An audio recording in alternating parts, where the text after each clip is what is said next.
School security is necessary for the protection of our friends, family, and students. However, from time to time, school security is not as safe as it seems. We have seen throughout history that schools are indeed vulnerable to attack with incidents such as Columbine and Sandy Hook, being this generation's defining tragedies. On April 20th, in 1999, in Littleton, Colorado, 2 high school seniors led a rampage that left 15 dead. This rampage not only made an impact on the citizens of Littleton, but made an impact on the country as a whole. Up to that point, this rampage was one of the worst school shootings in United States history. This tragedy led to schools around the nation developing plans in the event of a crisis such as this was to occur again. Throughout the nation, many had called for immediate actions to create a safer school environment. Institutions as high up as the United States Secret Service devised protocols for schools to follow.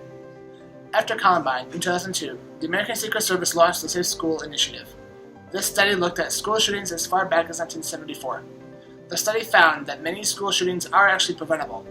This led to the Department of Defense giving schools and law enforcement the tools for investigating threats and, most importantly, creating safe school environments.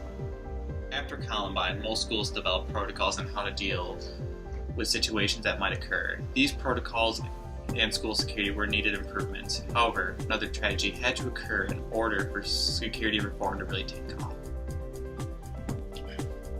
In the small town of Newtown, Connecticut, a man went into Sandy Hook Elementary School and killed 28 people, 20 of them being elementary school students. He started his rampage in the early morning hours on December 14th. He murdered his own mother and then proceeded into the school, where he began his rampage that left many dead and many more injured. Law enforcement initially misidentified the suspect as his brother, and neighbors were quick to confirm that the shooter didn't generally look suspicious. All of the guns he used were purchased legally. Parents, townspeople, and faculty members were all shocked that something so horrible could happen in such a small town. Clearly, change was going to happen. It was just a matter of how much things would change. Since Sandy Hook, schools have started to go into sort of an overdrive mode. They have implemented locked doors, visitor check-ins, surveillance equipment, metal detectors, and sometimes even armed guards. The state of New Jersey, in 2013, budgeted around $1.8 million just for school security. Metal detectors have become increasingly more and more common in the years since Columbine and Sandy Hook. They can be imposing and sometimes may scare the children that they're supposed to be protecting. Locked doors are another common, less expensive means of increasing school security. They can take many different forms, including physical and digital locks. They may also be active during school hours only or during all times of the day.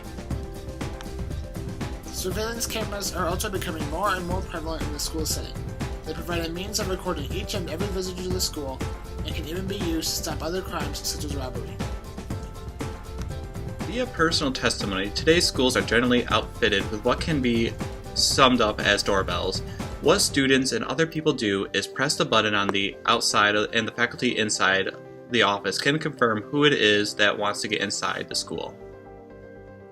School security has blossomed in the most recent years since Columbine and Sandy Hook. Some schools have opted for a more forceful route, employing armed guards, metal detectors, and drug dogs. On the other hand, some schools have gone in the opposite direction, making little or no changes in their security protocol. They may not even have locking doors during school hours. So what is the happy medium that we want our schools to have? We do not want our students to be scared to come to school, but we also do not want Columbine and Sandy Hook to repeat themselves. Obviously, this particular question depends on each situation, but generally, you want to find a place in the middle of that spectrum. Definitely having a doorbell and locking doors. Make sure there is a security protocol in place in case something does happen, but don't go too far overboard. Metal detectors might be needed, but they may not be necessary.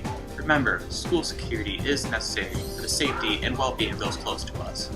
It's up to us to figure out how much or how little we need.